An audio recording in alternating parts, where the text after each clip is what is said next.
Kebanyakan orang masuk kripto buat cepat kaya, lalu keluar lebih miskin dari saat mereka masuk. Dan anehnya, beberapa yang seperti itu malah menyalahkan kriptonya, bilang scam lah, inilah, itulah. Padahal at the end of the day, kesalahan ini terjadi cuma karena strategi mereka yang salah. Di video ini, aku mau bongkar cara berpikir yang dipakai investor kripto untuk mempertahankan kekayaan mereka di dunia kripto. Welcome to Trader Maxi, di mana kita membahas dunia seputar cryptocurrency. Halo semuanya, selamat datang di channel saya, di mana saya akan membahas cara membangun kekayaan dari kripto dengan strategi sederhana, aman, dan realistis menuju tahun 2026. Sebelum lanjut, penting banget untuk dipahami. Video ini dibuat hanya untuk tujuan edukasi. Semua yang dibahas di sini bukan merupakan saran keuangan, bukan ajakan membeli atau menjual aset tertentu. Kripto itu beresiko tinggi, harga bisa naik dan turun dengan cepat, dan keputusan investasi sepenuhnya ada di tangan kamu sendiri. Selalu lakukan riset pribadi sebelum mengambil keputusan apapun.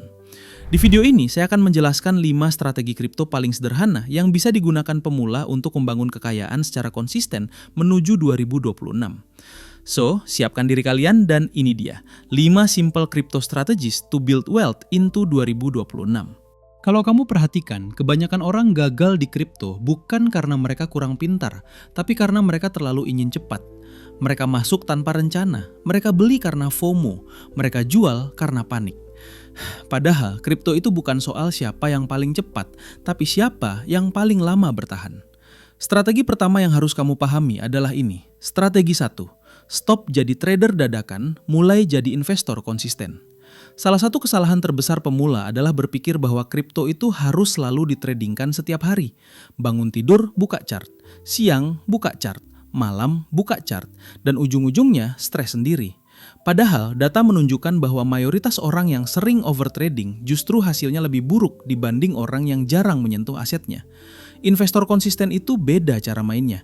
Mereka tidak peduli harga hari ini naik atau turun. Mereka fokus pada akumulasi jangka panjang. Disinilah konsep dollar cost averaging berperan. Dollar cost averaging itu simple. Kamu beli aset yang sama dengan jumlah uang yang sama secara rutin. Misalnya setiap minggu atau setiap bulan. Harga naik, kamu tetap beli. Harga turun, kamu tetap beli. Kenapa ini efektif? Karena kamu berhenti mencoba menebak market, dan mayoritas orang yang mencoba menebak market salah. Bitcoin misalnya, kalau kamu beli Bitcoin secara rutin selama beberapa tahun terakhir, tanpa peduli harga, hasilnya jauh lebih stabil dibanding orang yang lompat masuk dan keluar karena emosi. Ini bukan teori kosong, ini fakta yang sudah terbukti berkali-kali. Masalahnya, kebanyakan orang tidak sabar. Mereka mau hasil besar dalam waktu singkat. Padahal, kekayaan besar hampir selalu datang dari konsistensi, bukan keberuntungan. Strategi 2. Fokus ke aset high conviction, bukan semua koin. Kesalahan klasik berikutnya adalah beli terlalu banyak koin. Ada orang yang punya 40 koin di portofolionya, tapi tidak bisa jelasin satupun kegunaannya. Ini bukan diversifikasi, ini kebingungan. Diversifikasi itu penting, tapi harus masuk akal. Lebih baik punya sedikit aset yang benar-benar kamu pahami, daripada banyak aset yang kamu beli karena ikut-ikutan. Untuk pemula, fokuslah ke aset dengan fondasi kuat, aset yang sudah melewati beberapa siklus market, aset yang punya penggunaan nyata, likuiditas tinggi, dan komunitas besar. Bitcoin dan Ethereum biasanya jadi fondasi utama, bukan karena paling hype, tapi karena paling tahan banting. Setelah itu, baru tambahkan beberapa altcoin yang punya narasi jelas. Bukan janji manis, tapi produk nyata. Bukan sekedar logo keren, tapi solusi yang benar-benar dipakai. Ingat ini baik-baik. Kalau kamu tidak bisa menjelaskan kenapa kamu beli sebuah koin dalam satu kalimat sederhana, kemungkinan besar kamu tidak seharusnya membelinya. Strategi 3. Manajemen risiko lebih penting dari profit. Ini bagian yang jarang dibahas influencer karena tidak seksi, tapi ini yang membedakan orang yang bertahan dan orang yang habis. Manajemen risiko itu bukan soal cari profit besar, tapi soal menghindari kerugian besar. Potensi naiknya berapa persen?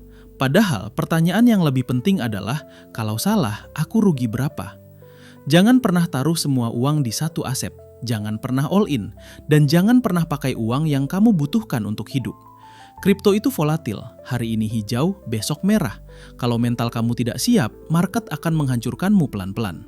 Gunakan porsi yang jelas, misalnya hanya sebagian dari total asetmu, dan anggap uang itu seperti uang yang sedang ditanam, bukan uang belanja.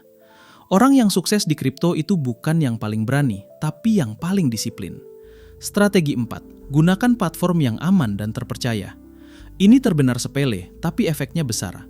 Banyak orang rugi bukan karena salah beli koin, tapi karena salah platform. Exchange yang tidak jelas, likuiditas tipis, atau bahkan scam.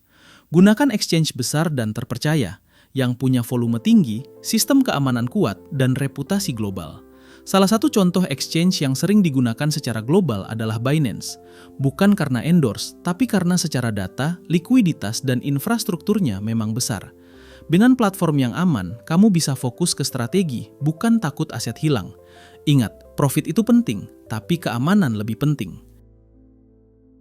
Strategi 5. Bangun mental jangka panjang, bukan mental cepat kaya. Ini strategi paling sulit, tapi paling menentukan. Mental.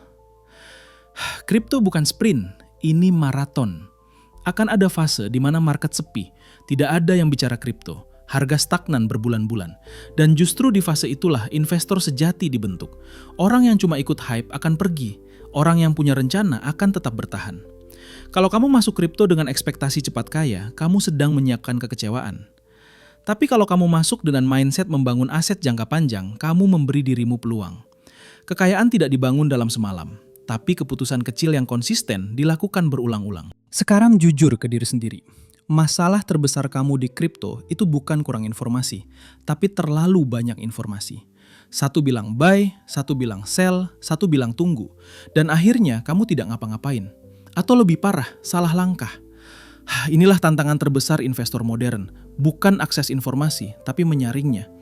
Kalau kamu mulai menyusun rencana kripto menuju 2026, pastikan kamu paham fungsi tiap koin. Kamu bisa cek harga real time, grafik, dan informasi proyek langsung di Binance Coin Price Directory. Link ada di deskripsi.